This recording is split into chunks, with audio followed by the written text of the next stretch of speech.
Yan. Yeah. Yan.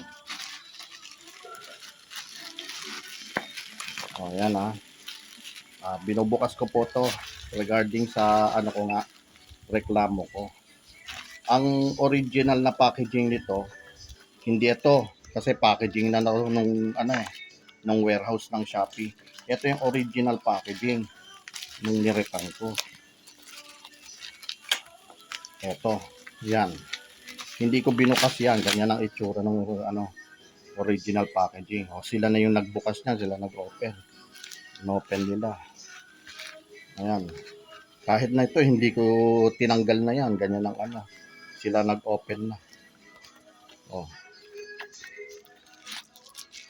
Oh, hindi to. Sira pa. Hindi ito Honor 9 Lite to. Ayan Huawei. Sira. E-waste pa to Kung tutuusin Sira pa Hindi naman na-open yan. O-open ba? O wala. Sira talaga. Dito na lang sa O paano mapapakinabangan yan? Hindi naman Honor 9 Lite to.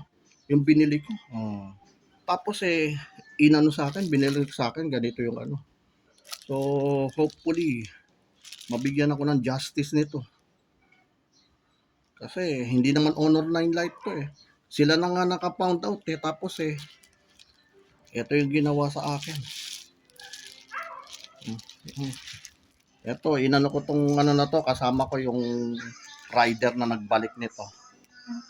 Na si Ivan, na taga JNT Express. So, nakita nyo talagang hindi to Honor 9 Lite. Ang suspetsa ko dito, kaya ako ibinalik sira pa nga. Parang kinahoy na yan. Parang kinahoy na to.